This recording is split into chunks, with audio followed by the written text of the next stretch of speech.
Muito bem, então, mais uma vez, né, bem-vindos, bem-vindas. Estamos tratando, né, da eclesiologia paulina, com base na primeira carta aos Coríntios, né, e já tivemos, portanto, na ocasião de ver como Paulo, né, diante das divisões na igreja de Corinto, divisões manifestas, sobretudo por aquele lema, né, das informações da casa de Cloé, das rixas, né? Cada um diz: eu sou de Paulo, eu sou de Apolo, eu sou de Cefas, eu sou de Cristo, etc. Né? Paulo não passa imediatamente, né, uma lista de conselhos práticos do que fazer, mas né, abre uma reflexão muito mais ampla, né, a gente dizia até atemporal, né, sobre como solucionar esse tipo de postura dentro de uma comunidade eclesial. A primeira coisa que Paulo faz, portanto, é evocar, né, a centralidade de Cristo. Então, né, antes de tratar propriamente do mistério da igreja, que ele vai fazer no capítulo 3, né, Paulo fala do mistério de Cristo e Cristo crucificado, né, como a verdadeira sabedoria, né, como uma ação do mistério da sabedoria de Deus, escondido, né, misteriosa, né, conforme diz no capítulo 2, versículo 7, sabedoria de Deus, misteriosa e oculta, né, que de antemão Deus destinou para a nossa glória, e esta sabedoria misteriosa e oculta se torna manifesta no Cristo crucificado, e portanto, né, o Cristo crucificado é a resposta para os anseios de milagres, de sinais por parte dos judeus, e a resposta aos anseios também de sabedoria por parte dos gentios, porque para os que creem, portanto, o crucificado, né, se torna verdadeira sabedoria de Deus e poder de Deus para a salvação. E por isso, entre os cristãos se fala verdadeiramente de sabedoria, né? Entre nós, os perfeitos, diz Paulo, né, falamos, portanto, realmente de sabedoria. No entanto, a igreja, né, né, na qual tem essas divisões, é uma igreja que ainda não mergulhou, né, na profundidade dessa sabedoria. São membros ainda que vivem na sua condição carnal, ou na sua condição psíquica, né? E portanto Paulo diz, né, não vos falei como a homens espirituais, mas a homens carnais, né? Não vos dei alimento sólido, mas tão somente leite, porque não podia suportar, né? Visto que sois carnais, né? No início do capítulo 3, Paulo insiste nessa condição, né, de carnalidade, o procedimento da carnalidade, né, entre estes que, né, se apelam a estas figuras missionárias na igreja. Capítulo 3, versículo 3: com efeito, se há entre vós invejas e rixas, não sois carnais e não vos comportais de maneira meramente humana? Né? Quando alguém declara, eu sou de Paulo, e outro diz, eu sou de Apolo, não procedeis de maneira meramente humana? Então, essa situação meramente humana, de ciúme, de competição, etc., Paulo diz, é preciso, né, chegar à maturidade da fé, é preciso superar essas divisões, é preciso, né, chegar à condição de homem e mulher espiritual, e não homem psíquico, homem carnal. Então, uma condição superior que Paulo pede, portanto, à igreja para dar esse passo. Né? A última coisa que menciono, né, antes de passar propriamente à argumentação eclesiológica, é recordar que Paulo, ao fazer essa primeira reflexão do ponto de vista cristológico, apontando, portanto, Cristo crucificado, né, ao falar do Espírito de Deus que esquadrinha o mistério de Deus, né, certamente Paulo vincula a sua cristologia ao mistério de Deus. Então veja, né, Paulo, antes de falar da igreja, fala do mistério de Deus e do mistério de Cristo crucificado. E só então passará, né, a tratar do mistério da igreja. Vejam-se, né, vejam, portanto, que para Paulo, né, a igreja não é meramente uma mera instituição humana, não é meramente, né, uma organização, sei lá, social, cívica, né, sei lá, né, uma associação entre as pessoas, mas tem origem no próprio Espírito de Deus, no mistério mesmo de Deus. né, que se concretiza através do envio do seu filho, que morre na cruz e configura esse mistério da igreja. Então, capítulo 3, né, versículo 5, né, até o restante do capítulo 4, né, Paulo então tratará especificamente sobre o mistério da igreja, com várias imagens bíblicas. Tá? Paulo usa de imagens. Então ele começa no capítulo 3, versículo 5, dizendo quem é, portanto, Apolo? Quem é Paulo? Então, né, nesse mistério da igreja existem diversos evangelizadores. E aí, né, esses grupos que se apelam a Apolo, a Pedro, a Cefas, que seja, né, a Paulo, quem são eles? Quem é Apolo? Quem é Paulo? E aí a resposta de Paulo, no capítulo 3, perdão, versículo 5 é: servidores pelos quais fostes levados à fé. Então, tanto Apolo quanto Paulo estão no mesmo nível, isto é, o nível de diáconoi, né? O termo aqui usado é diáconoi, daí a palavra diácono, né? Que são os servidores pelos quais fostes levados à fé. Cada um deles, isto é, né? Paulo de um jeito, Apolo de outro, agiu segundo os dons que o Senhor lhe concedeu. Então, os missionários, né, que passaram pela igreja de Corinto e que deixaram a sua marca, isso é importante, tá? Cada igreja particular tem a sua história. Também pela passagem dos missionários que lá passaram, né? Uma paróquia tem a sua configuração própria, tem a sua história própria, pelos, né, ministros, pelos padres que lá estiveram. Então, essa história própria, ela não deve ser motivo de divisão, porque um gosta mais do padre tal, outro não sei o quê. Não, deve ser um motivo de riqueza, de dar glórias a Deus, porque cada um deles é servidor, né, que leva a igreja ao crescimento na fé, cada um de acordo com o dom que Deus lhe concedeu.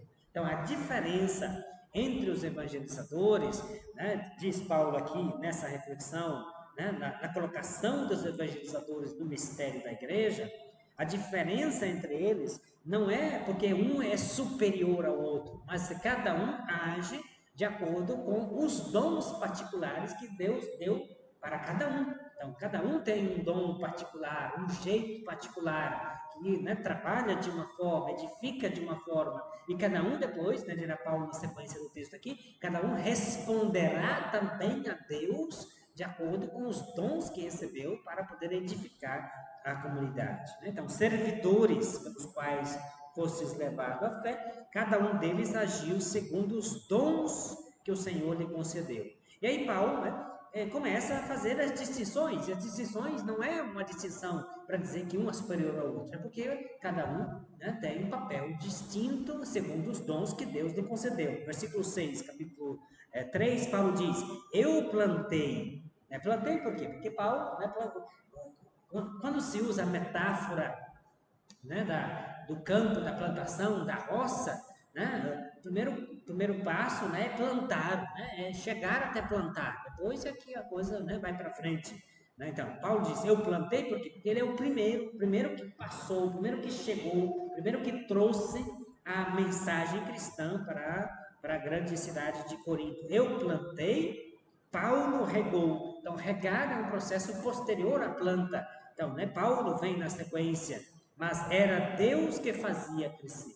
Então, a igreja, não é Paulo que é dono da igreja, não é Apolo que é dono da igreja, né? Porque quem é dono da plantação, quem faz crescer é o próprio Deus. Então, a igreja é de Deus. Recordem-se que quando a gente comentou um pouquinho o prólogo, né, eu mencionei que Paulo exatamente referia-se à igreja de Deus. Tá? No prólogo, Paulo faz essa referência à igreja de Deus. Então, Paulo não diz a igreja, né, a igreja de Paulo, a igreja de Apolo, a igreja de cá e de lá. Paulo tem sempre essa referência para referir-se à igreja de Cristo como a igreja de Deus, porque é Deus quem faz, né, é a fonte, é aquele que enviou o seu Filho Jesus Cristo, que morreu por nós na cruz, e é Deus quem faz, portanto, o mistério da igreja crescer. Paulo, portanto, planta, Apolo é quem rega, mas é Deus quem faz crescer. Então a igreja,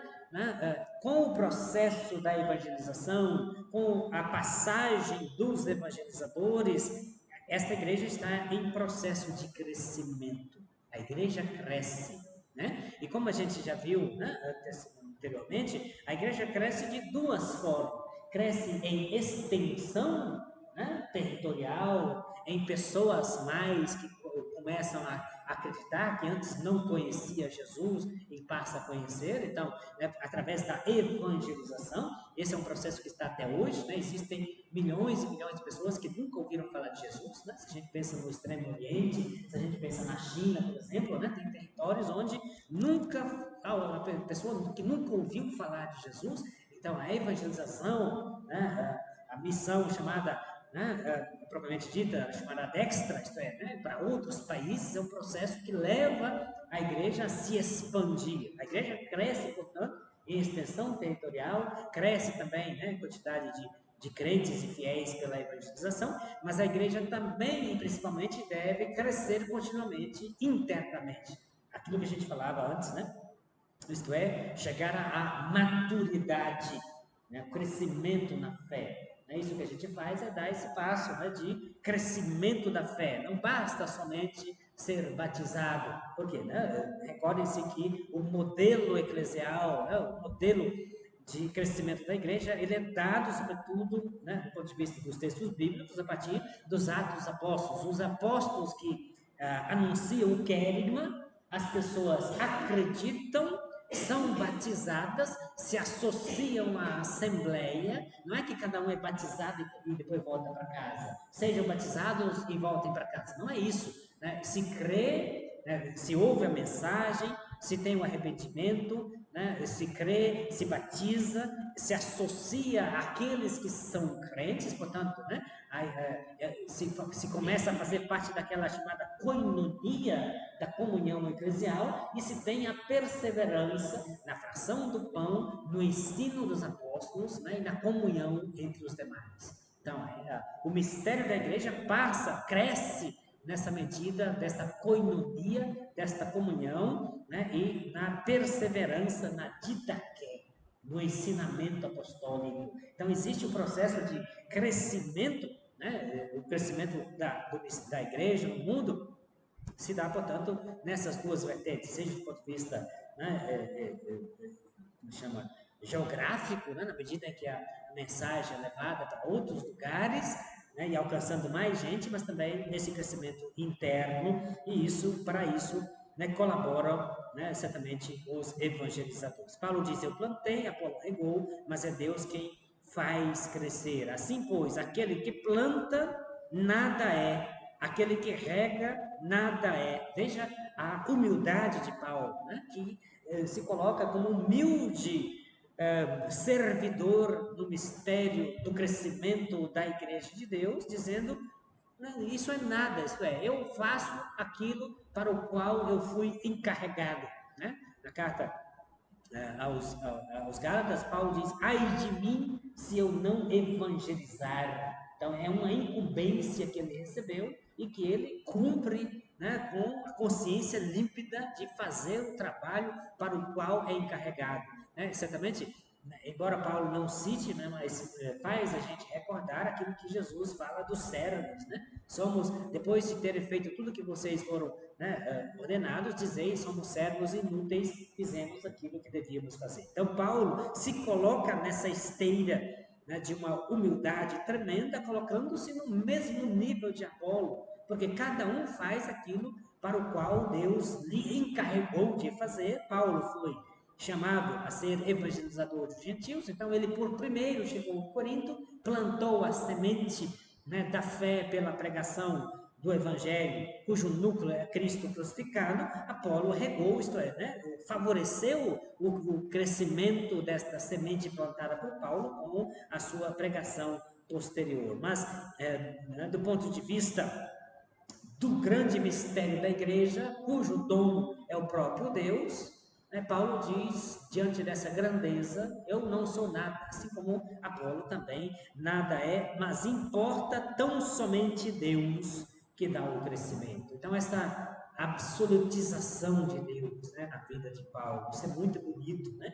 Mostra a grandeza, né, a maturidade a envergadura, né, da fé do apóstolo Paulo, né, importa tão somente Deus que dá o crescimento, né? Então, essa grande fé do apóstolo realmente nos encanta.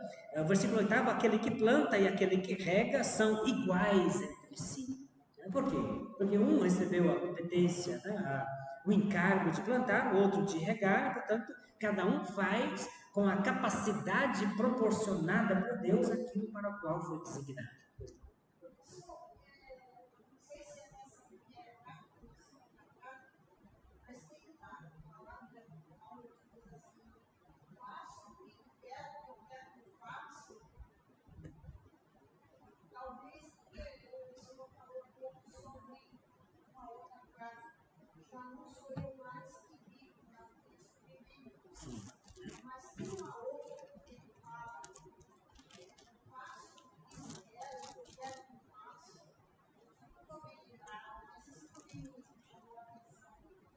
Sim, essa é uma questão mais, né, eu faço aquilo que né, detesto, como falo, né, Paulo, que fala da condição carnal, né, e contraposta à condição espiritual, né, do homem espiritual maduro na fé. Faz parte de uma argumentação paulina, no capítulo 7 da Carta aos Romanos, essa discussão. Há muitos estudos, né, sobre o capítulo 7 da Carta aos Romanos, sobre esse aspecto, mas provavelmente ali Paulo não estaria, a maior parte dos biblistas assim entendem, né, pelos indícios literários deixados no texto, que provavelmente Paulo não está falando de um testemunho pessoal, mas usa o nós como modelo de uma condição carnal. Não é eu faço, quer dizer, se, como Paulo diz, né, sabemos que a lei é espiritual, mas eu sou carnal, vendido como escravo ao pecado. Então, ou Paulo está falando de forma, esse eu não é o eu de Paulo, né, pessoal dele, mas é para falar, né, da condição, né, da condição de carnalidade precedente à fé, ou ele está falando da condição dos judeus que estão vinculados à lei mosaica, tá? Porque ali, né, Paulo vai dizer, realmente não consigo entender o que faço, pois não pratico o que quero, mas faço o que detesto, né? E portanto, né, eu sei o que é o bem, não faço o bem que eu quero, mas pratico o mal que não quero, né? Então, essa discussão de Paulo, né, se coloca, né, na Carta aos Romanos, capítulo 7, né, se coloca numa esteira de argumentação, como eu falei, que provavelmente é uma reflexão contrapondo a condição de carnalidade, a condição espiritual. Mas isso não, talvez não seja ali, né, Paulo reportando, repito, a sua experiência pessoal, mas ele usa este eu para representar a condição do homem carnal, não ainda totalmente transformado, né, pelo Espírito de Deus. Que talvez não é o caso de Paulo, né, porque nas outras cartas, né, sobretudo, como eu falei, né, quando Paulo diz, já não sou eu que vivo, mas é Cristo que vive em mim, né, mostra uma maturidade de Paulo que não combina com né, com esse vai e vem. Então, esse vai e vem de alguém que, né, não faz o bem que quer, mas pratica o mal que não quer, provavelmente aponta, né, para uma condição, né, que Paulo, né, quer ajudar a refletir, uma condição do crente que ainda não está não se permitiu ser totalmente assumido pelo Espírito de Deus, tá? Outros já veem talvez um elemento mais, um grupo menor de estudiosos, né, veem ali uma posição um pouco mais de autobiografia de Paulo, na medida em que nas suas cartas também aparece de cá e de lá esse elemento da concupiscência, isto é, que a pessoa humana, né, mesmo redimida por Cristo, né, mesmo com a presença, né, tendo recebido o Espírito, né, e feito nova criatura no Espírito de Deus, ainda tem esta predisposição para o mal. E, portanto, se não está constantemente em vigilância, né, acaba sendo arrastado para fazer aquilo que não quer, né, que estando em comunhão com o Espírito de Deus, certamente não faria o mal, mas acaba sendo arrastado para o mal. Né? Isso aparece nas cartas de Paulo, esse elemento, né, da concupiscência, ajuntado com a temática, né, que também é constante nas cartas de Paulo, seja na carta aos Romanos, seja na carta aos Filipenses, seja também no final da primeira carta aos Tessalonicenses, que é a primeira carta que Paulo escreve, na qual ele usa metáforas do combate para referir-se à condição, né, do cristão, que mesmo crente, mesmo renovado por Cristo, mesmo sendo criatura nova, mesmo sendo, né, presentificado com o Espírito de Deus, precisa estar nessa luta constante.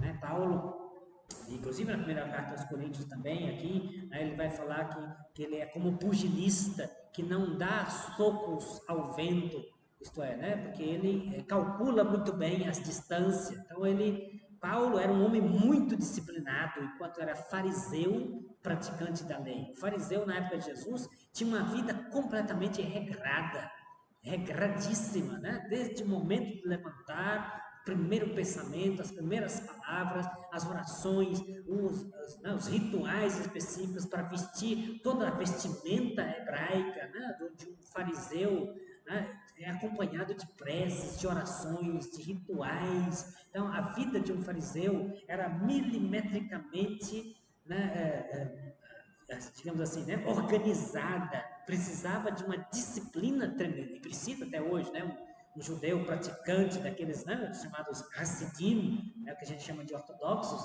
tem uma vida milimetricamente cronometrada no dia, é uma disciplina tremenda, né? Embora, né, se possa discutir, né, o valor da prática da lei e tudo mais, mas uma coisa é impressionante, a disciplina que eles têm, né, quase militar mesmo, no cumprimento de todas as coisas, né, no momento certo, com os rituais específicos. Então, quando Paulo se torna cristão, não vira um cristão molenda. Paulo é um cristão que tem uma disciplina fora do comum, que ele herdou, traz né, da sua herança judaica, farisaica, da qual ele pertencia. Então, ele usa, né, lidando e apresentando esse elemento da concupiscência na existência do cristão, mesmo após a redenção operada por Cristo, ele apresenta a metáfora da vida cristã como né, uma pessoa que está, né, numa competição, se preparando para uma maratona. Ele usa, né, exemplos de maratona, exemplos de pugilista, de boxeador, né, de guerreiros, de combatentes com a espada, com a couraça, com o capacete, etc. Então, a vida cristã para Paulo não é uma vida tranquila, não. Eu era judeu, né, fariseu, tinha uma vida regrada, disciplinada, era uma estrutura que me prendia ferro, mas vai me libertar, estou de boa, vai se deitar na rede. Não. Para Paulo, não, né?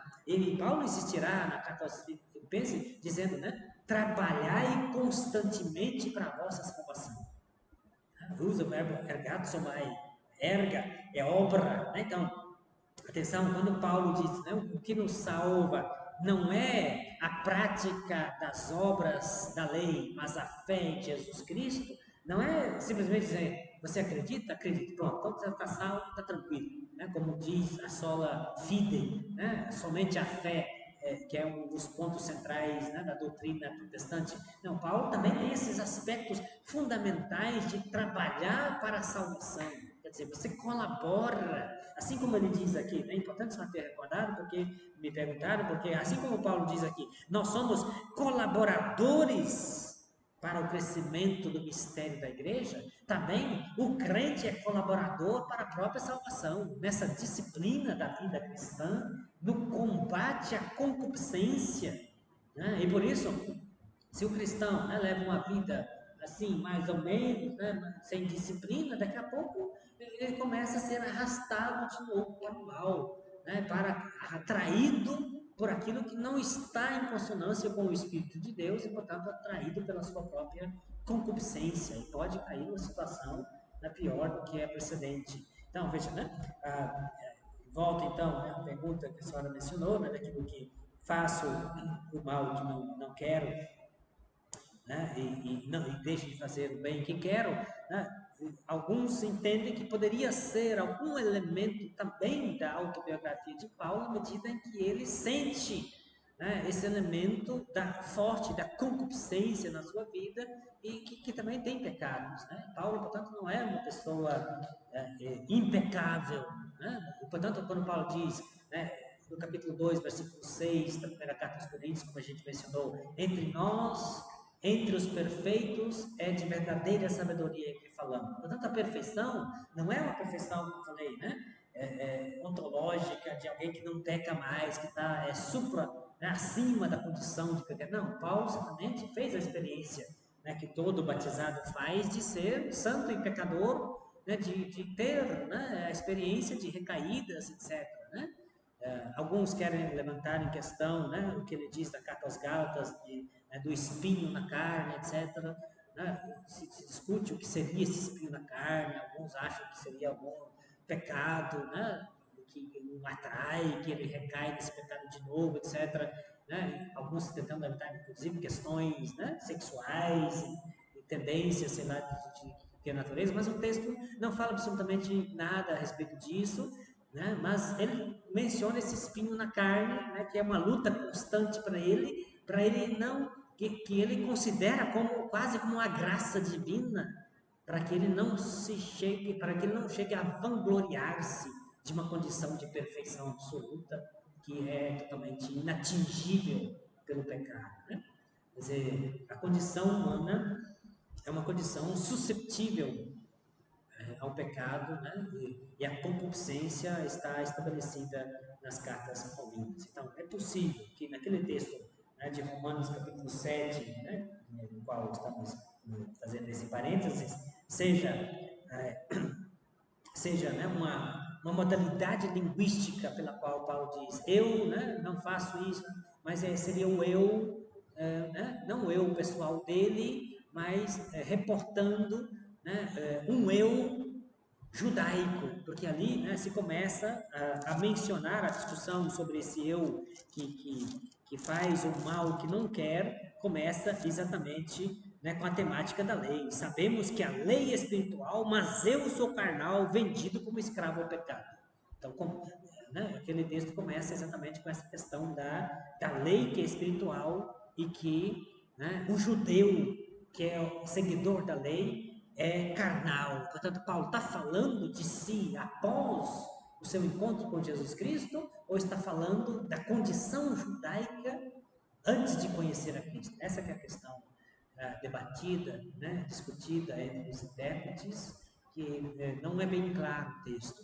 Mas como se abre dessa forma, provavelmente não é uma experiência pessoal do Paulo cristão, isto é, do Paulo que, né, já se encontrou com Jesus e foi batizado por Ananias, mas se trate, né, de uma reflexão de Paulo, de um eu judaico, né, que está debaixo da lei e sabe que a lei é santa, que tem exigências para a santidade e que, não obstante tudo isso, né, acaba sendo arrastado e praticando o mal. Ele quer, né, o judeu quer, né, praticar a lei mosaica, ele quer, portanto, chegar à santidade exigida para a lei, mas acaba sendo arrastado para o mal. Então, isso reflete muito mais, né, esse texto reflete muito mais a condição judaica, escrava da lei, do que uma autobiografia do Paulo batizado e cristão. Então, mas mesmo assim, né, se poderia pensar talvez né, em alguns elementos ainda da vida de Paulo cristão, que talvez vá também por esse assunto. E essa é a nossa experiência, né? A experiência de cada um de nós, quer dizer, o quanto é gratificante, é edificante e né, confortante a gente, portanto, né, tirar aí, né, 3 horas do nosso sábado para a gente mergulhar na palavra de Deus e ver a grandeza de tudo isso que é, né, e a que ponto a graça de Deus pode nos levar. né? E não obstante, depois a gente volta para casa, aí tem a semana, aí tem o mês, e tem as labutas, né? E aí a gente entorta de cá e de lá, né? É a mesma coisa, você vem na Eucaristia, na missa, celebra, né? E faz a comunhão com Jesus, né? A grandeza que nós, um corpo de pecado, como diz Paulo, né? E se tornar sacrário vivo da Eucaristia, né? E depois a gente sai por aí fazendo besteira. Né? Então, essa é a experiência de todo batizado, por assim dizer. Então, Paulo, certamente, é um elemento que pode ter contribuído para essa humildade de Paulo, né? Diante do mistério da igreja, como ele mencionou no capítulo 2, né? Que se coloca com temor e tremor, né? Diante desse grande mistério, né? E que ao mesmo tempo não se vangloria.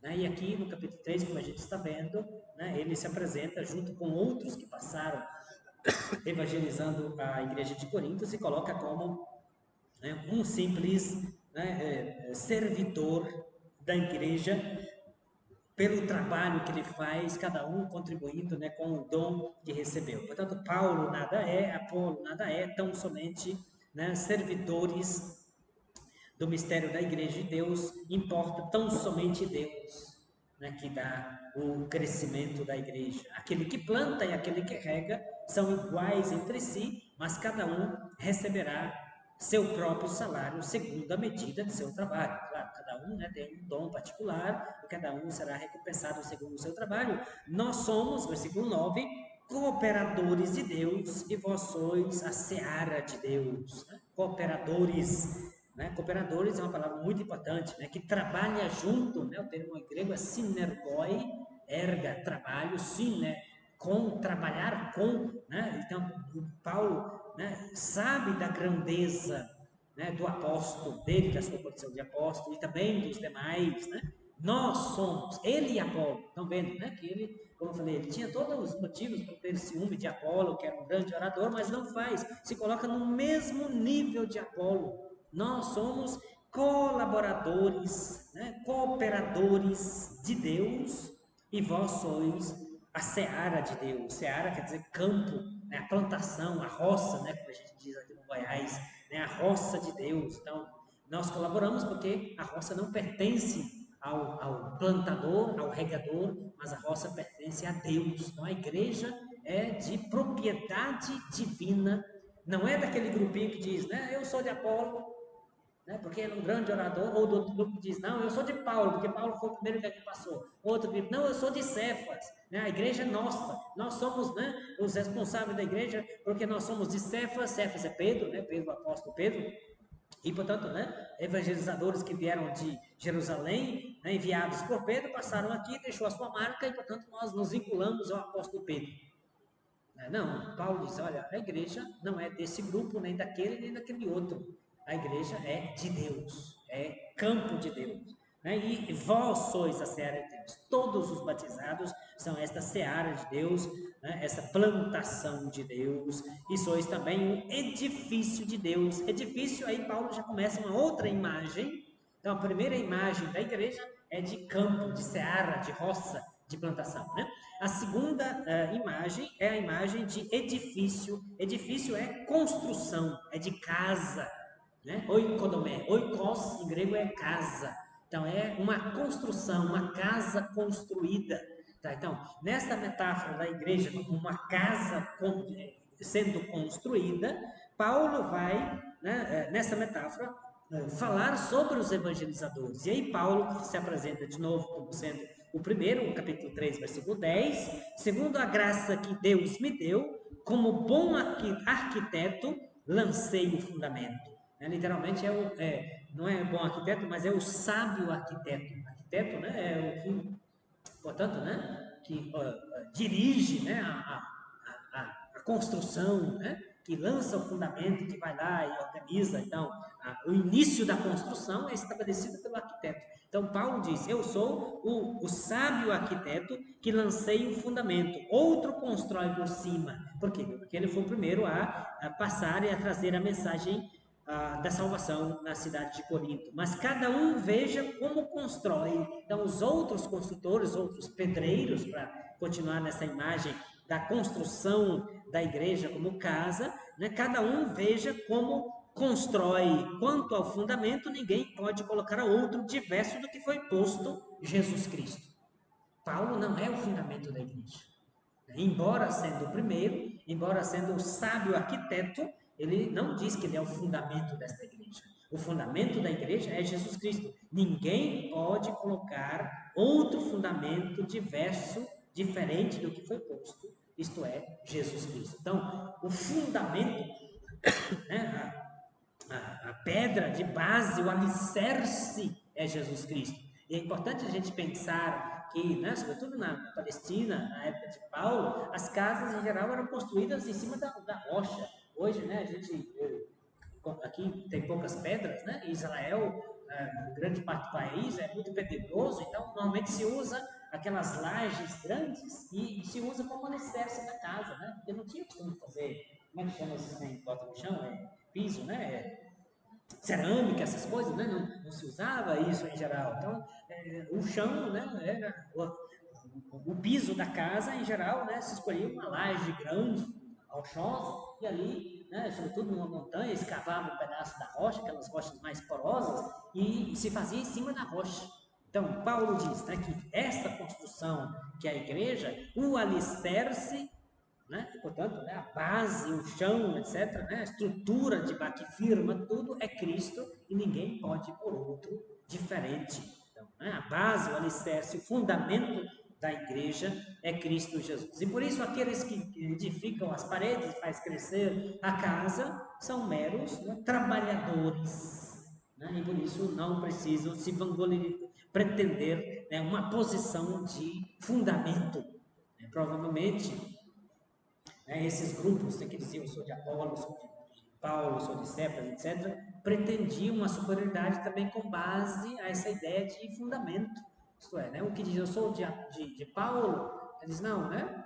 O fundamento dessa igreja é Paulo, nós somos os apóstolos, nós somos os discípulos mais próximos de Paulo, portanto nós é que mandamos nessa igreja aqui, né, porque Paulo, né, me batizou, né, Paulo, né, e de fato Paulo fala no capítulo 1, né, conforme a gente já viu, né, Paulo diz, eu dou graças a Deus, né, por não ter batizado ninguém, a não ser alguns aí nessa igreja. Né? Paulo batizou pouca gente em Corinto. E ele diz, eu dou graças a Deus. Por quê? Porque provavelmente esse grupo diz, eu sou de Paulo, dizia, né? Nós fomos batizados por Paulo. Então, atenção, né? Aqui na igreja, levanta a mão quem foi batizado por Paulo. 3, 4, né? Levanta a mão. Então, esses aqui são os chefes dessa igreja. Vocês, todo mundo tem que obedecer agora. Né? Por quê? Porque baseava também numa espécie de, né, autoridade, quase de fundamento em relação àquele, né, aquele personagem ao qual se direcionava. Os que diziam, eu sou de Apolo, provavelmente porque foi batizado por Apolo. Os que diziam, eu sou de Cefas, né, os missionários enviados por Pedro já passaram, provavelmente batizou também alguns. Né? Então, Paulo, no capítulo 1, ele declara, né, capítulo 1, versículo 17, a gente já viu isso, né? Pois não foi para batizar que Cristo me enviou, mas para anunciar o Evangelho, sem recorrer à sabedoria da linguagem. Então, no versículo 16, né, é verdade, batizei também, versículo 15, assim ninguém pode dizer que foi batizado em meu nome.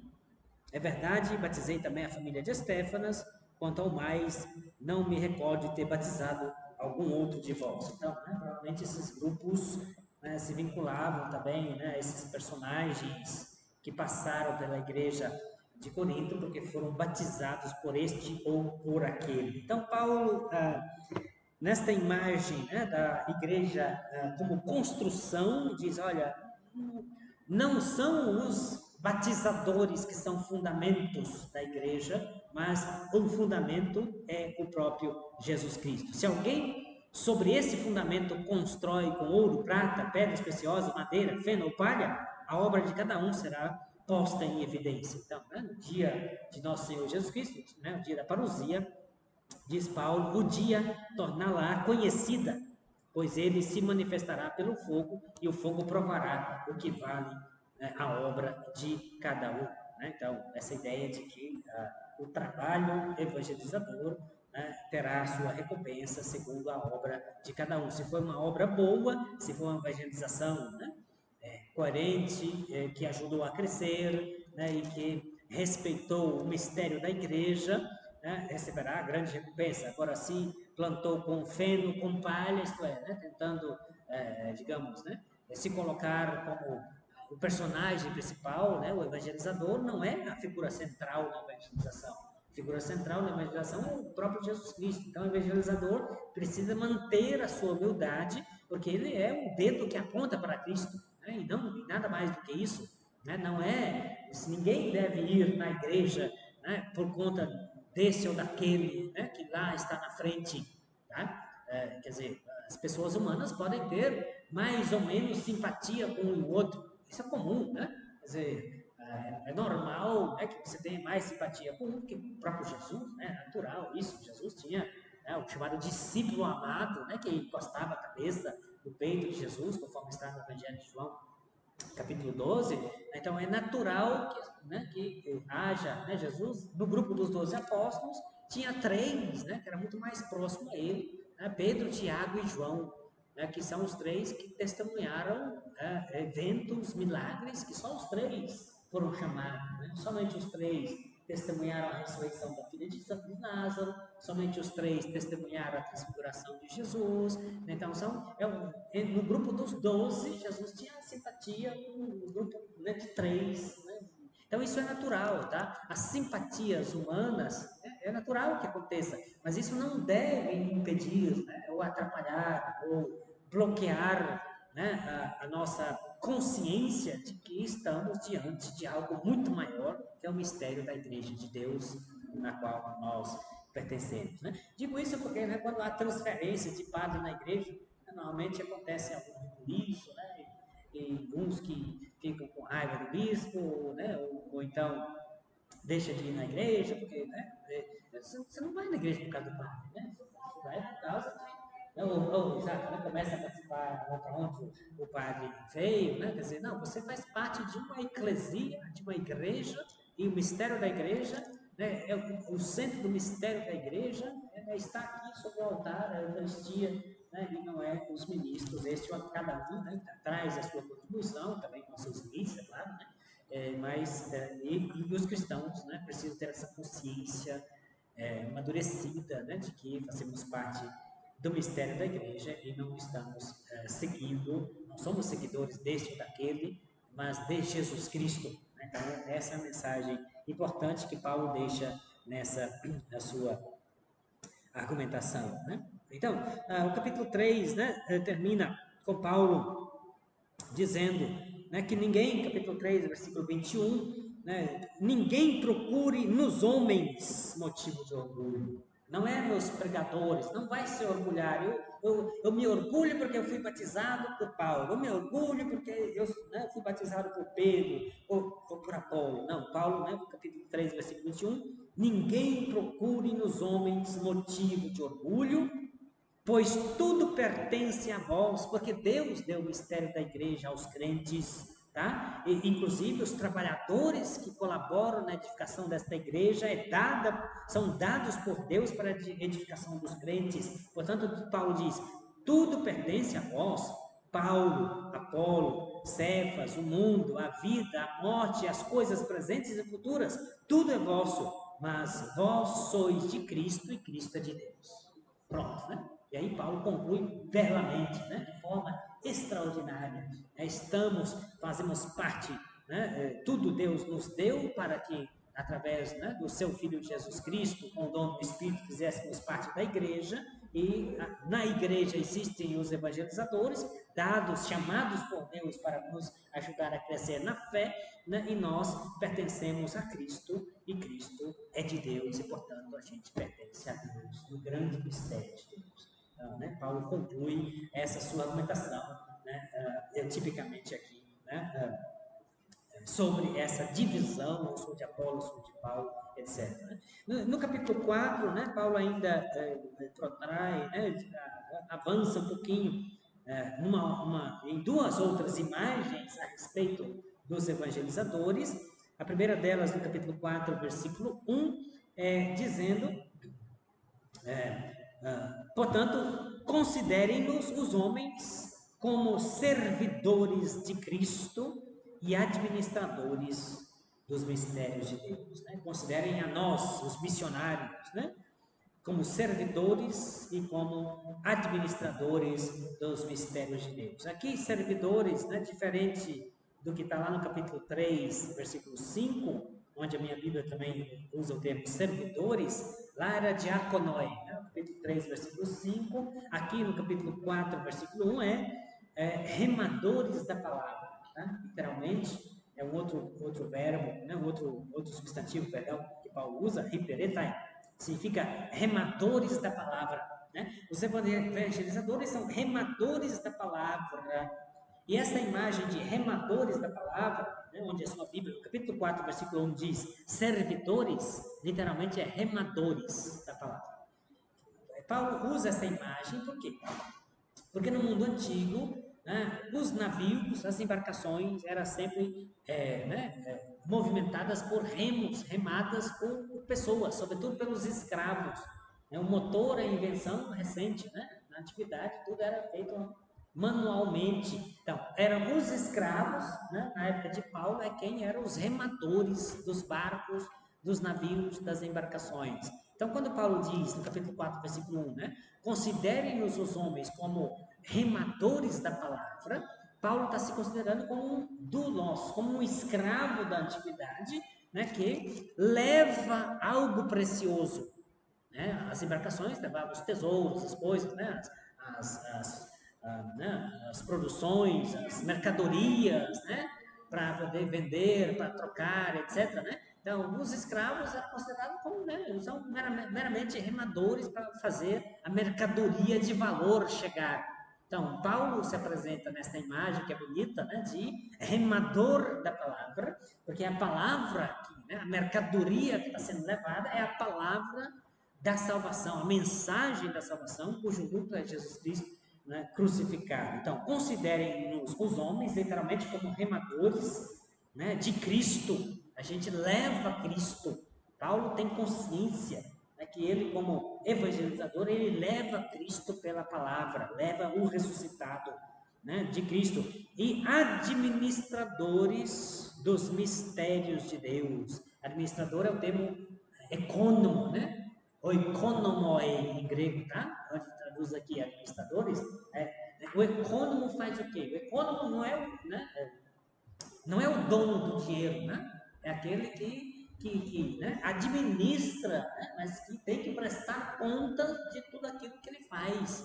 O econômico é aquele que é contratado, né, para gerir, para administrar uma riqueza, né, um dinheiro que não é seu. Então, né, Paulo se considera como administrador, mas nesse caso não é de dinheiro, é dos mistérios de Deus.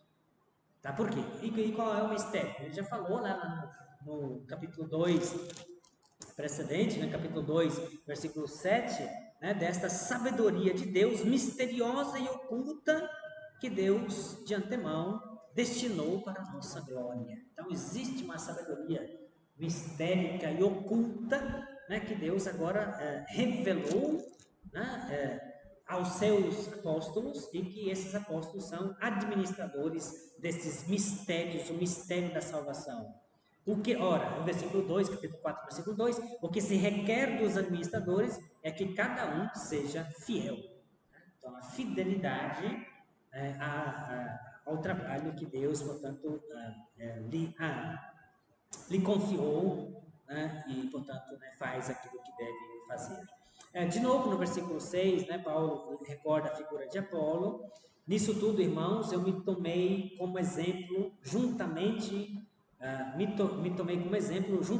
com Apolo, por causa de vós, a fim de que aprendais a nosso respeito a máxima, não ir além do que está escrito, né? E ninguém se ensoberbeça tomando o partido de um contra o outro.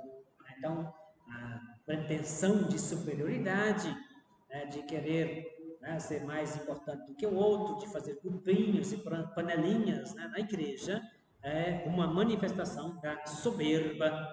Então, né, que ninguém, diz eu e Apolo, né, sirvamos, né, de exemplo, né, para vocês, porque não há competição entre Paulo e Apolo. Paulo não vê nenhuma concorrência, né, para quem deixe maior marca, deixe maior seguidores, maior discípulos, não sei o quê. Não é uma concorrência de likes no Instagram, né, para ver quem tem mais curtidas, quem tem mais seguidores, não sei mais o que. Não tem nada disso, né, entre os apóstolos. Interessa pura e simplesmente, né, o crescimento do mistério da Igreja de Deus, né, e cada um, né, traz a contribuição segundo o dom que Deus lhe concedeu para esse crescimento dessa plantação ou desta construção, cujo dono único é o próprio Deus, a quem pertencem todas as coisas.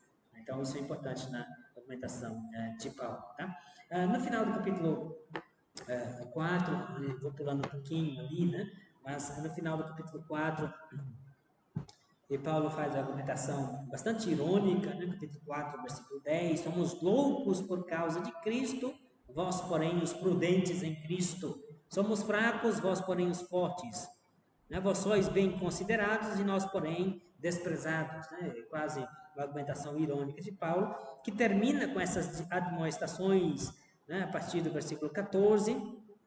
E Paulo exorto-vos, portanto, versículo 16, sede meus imitadores.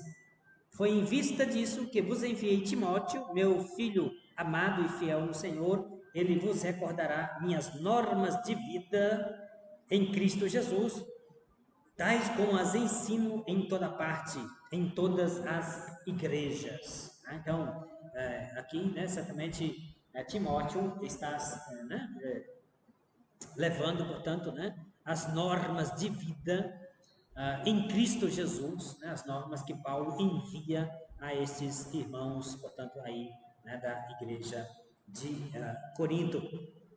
E, né, no versículo 19, ele tem pretensão de em breve visitar a comunidade, e se o Senhor o permitir, em breve irei ter convosco e tomarei conhecimento das palavras dos orgulhosos. Atenção, né, esses grupos orgulhosos.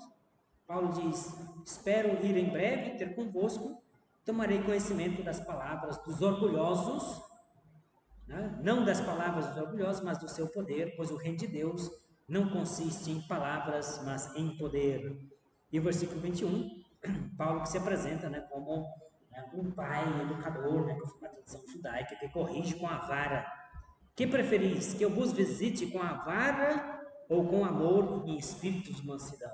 Paulo, né, escreve essa carta, espera, né, que com toda essa sua reflexão, com toda essa sua apresentação, né, do mistério da igreja, com fundamentos, né, no grande mistério de Deus, no mistério da cruz de Cristo crucificado, que manifesta o amor de Deus ao mundo, e essa igreja cujo dono é o próprio Deus, né, Paulo espera que com essa reflexão, né, nesta sua apresentação, esses grupos, né, se desfaçam e, portanto, né, deem o passo na maturidade cristã, deixem de ser homens carnais para se tornar homens espirituais, né, e superem essa soberba, né, de se considerarem uns superiores aos outros. Né? Mas se isso não acontecer, Paulo, né, faz a ameaça do bom pai judeu, né, conforme a tradição antigo-testamentária, né, tomarei conhecimento das palavras, né, dos orgulhosos, né, e também do seu poder. Né, né, vocês preferem que vos visite com a vara ou com amor e espírito de mansidão? Né?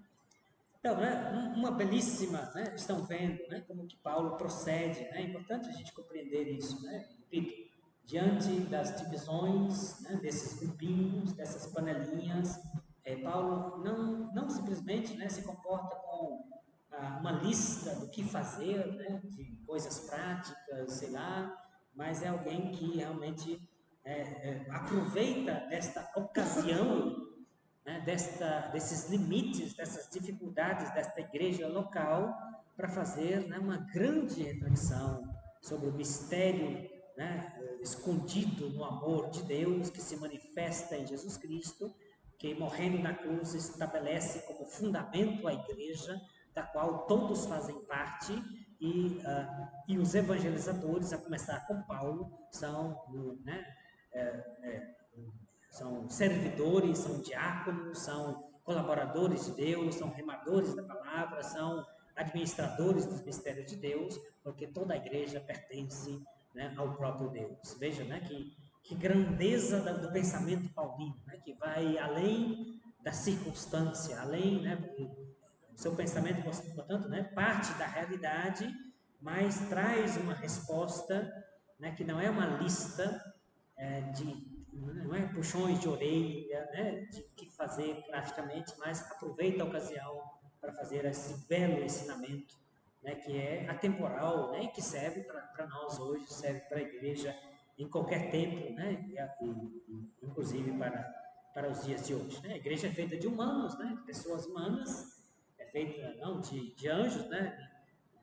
Ninguém tem uma auréolazinha na cabeça, com asinhas nas costas, né? Então, as igrejas têm, né, os limites, né, dos filhos da igreja, que somos nós, né? E por isso a gente precisa mergulhar e amadurecer e crescer na fé e chegar, né, a homem adulto, mulher adulta na fé, como Paulo diz, né, para superar, né, estas divergências, né, estas diferenças e possíveis rixas, né? Pior ainda, como Paulo diz aqui, né?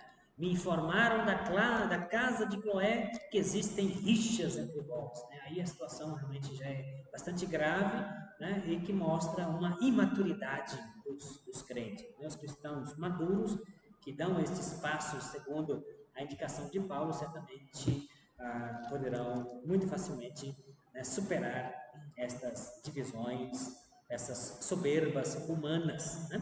Então, aquilo que Paulo, né, fala no início, né, saudando os cristãos, chamando-os de santos, né, santos e chamados a ser santos, com todos os que em qualquer lugar invocam o nome de nosso Senhor Jesus Cristo. Então, a igreja é composta dos santos, batizados, portanto, imersos, né, naquele que é o Santo de Deus, isto é, Jesus Cristo, mas chamados a ser santos, portanto, trabalhar para a santidade, né, nesse progresso espiritual, a fim de superar, portanto, né, esses limites eclesiais. Por isso, né, eu recordo, né, a primeira carta aos Coríntios, talvez, é o grande manifesto da eclesiologia paulina. Né? Quer dizer, a grande reflexão de Paulo sobre a igreja, né, começa exatamente com a primeira carta aos Coríntios, tá? Porque as cartas que Paulo escreveu antes da carta aos Coríntios, né, a primeira carta aos Tessalonicenses, também a segunda, né, não trazem elementos propriamente, né, fortemente eclesiológicos. A preocupação era outra, fundamentalmente a parousia, o retorno de Jesus Cristo, né? Também as cartas filipenses têm elementos eclesiológicos importantes, mas não tem toda essa reflexão. Quer dizer, quando a gente fala de um pensamento sobre o mistério da igreja, certamente a primeira carta aos Coríntios tem uma grande contribuição, que não termina aqui, tá? Porque o capítulo 5 tratará de um caso de incesto, que a gente verá provavelmente no nosso próximo encontro, né, com uma lista de questões que Paulo vai responder, né, a partir do capítulo 7, né, e sobretudo a sessão do capítulo 12 a 14, né, tem uma grande contribuição porque trata dos dons ou dos carismas na igreja. Tá? Então ali Paulo vai progredir muito nessa reflexão do mistério da igreja como uma espécie de corpo, né? A igreja como corpo de Cristo, cujos membros são cada um dos batizados com dons e funções diferentes. Então, veja que Paulo tem um progresso na reflexão da eclesiologia. Primeiro partiu do mistério de Deus, passou por Jesus Cristo, crucificado como fundamento da igreja, depois passou para as metáforas da igreja, de campo, de construção, né, de sobretudo de campo de construção, né, colocando o papel dos evangelizadores, depois passará, né, certamente para esta imagem da igreja como corpo, na seção dos capítulos 12 a 14, com diversos carismas, sem falar que o bloco dos capítulos 6 a 11 também tem diversos elementos eclesiológicos, como nós haveremos ocasião de tratar, sobretudo falando, né, da questão da ordem nas assembleias, né, falando da celebração eucarística,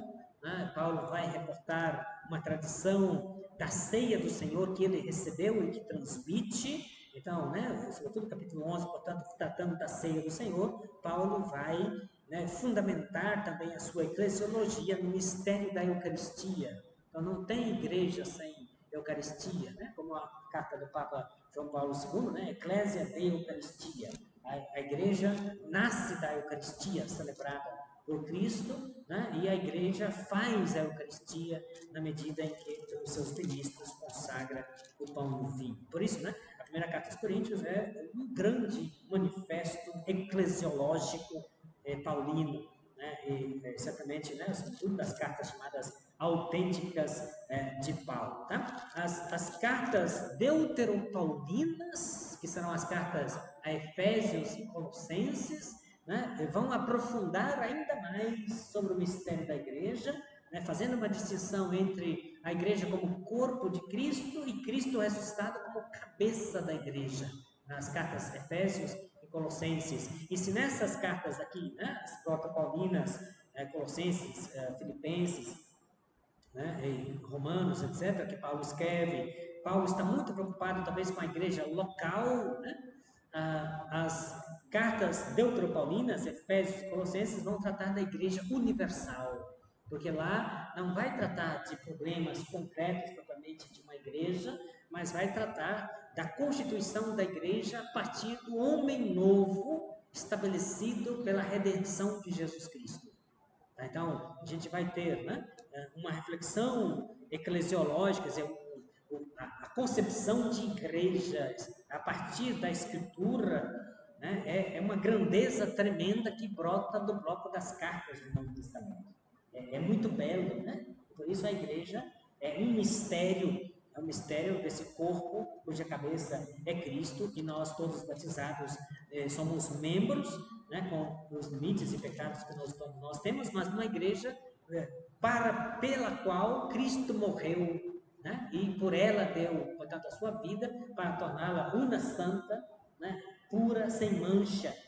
Então, a igreja, né, como a gente professa no credo apostólico, una, santa, católica e apostólica. Né? Então, a igreja no seu núcleo, né, contém uma santidade a qual nós somos enxertados para beber dessa santidade e crescermos também na santidade pessoalmente. Né? Mas a igreja em si mesma é este grande mistério, né? E essa realidade espiritual, né, que transcende a realidade de cada um, de cada batizado. Né? E essa é, com base, portanto, na Escritura, a compreensão que o cristianismo católico tem da igreja. Né? Diferente da tradição protestante, que não tem essa concepção de igreja dessa forma. Né? Para eles, a eclesia, a igreja acontece quando os crentes se reúnem para o culto. Né? Terminada a assembleia, desfeito o culto, terminado o culto, desfeita a assembleia, a igreja deixa de existir. Quer dizer, é um evento momentâneo pela união dos crentes, né, no culto, né, em conjunto, e por isso, né, não tem essa concepção, né, como eu falei, vivamente estabelecida na Escritura de igreja. Portanto, a visão protestante de igreja, diferente da católica, é muito rasa, é muito sem substância, né, e por isso, né, valoriza muito mais o crente individualmente, tá? Na sua relação direta com Deus, sem a mediação da igreja. Porque a igreja, como é apresentada na Escritura, é uma entidade espiritual, né, como corpo de Cristo, né, e os crentes são membros desse corpo e, portanto, como membros, tem-se, né, uma colaboração, né, assim como Paulo falará na carta aos Coríntios, né, assim como a mão ajuda o pé, né, e cada membro ajuda o outro, existe uma comunhão comunhão espiritual entre os crentes. Portanto, o fundamento da intercessão de um crente pelo outro, você que reza pelo irmão, pelo outro, etc., é com base na concepção de igreja, conforme está nas cartas paulinas. Então, claro que a tradição protestante, por negar qualquer forma de intercessão, esvaziou também a ideia de igreja, né, porque para eles, né, a igreja é só um evento de encontro cultico, né, de culto, e por isso, né, naquele momento você reza diretamente com Deus. Por acaso você está do lado do seu irmão que também está falando com Deus, não está falando nem por você, nem por não está com você, que não adianta nada. Tá? Os evangélicos, né? Então, para dizer que a concepção de igreja do cristianismo católico é fortemente enraizada na escritura, né? E tem uma visão, né? Uma apresentação muito bela, muito profunda do mistério da igreja, como entidade espiritual, como corpo de Cristo, né? Místico de Cristo, do qual nós somos parte, e isso, né? Infelizmente, na tradição protestante é muito né? Esvaziado, tá bem? Então, agradeço, né, pela participação hoje nesse nosso encontro e próximo encontro a gente continua.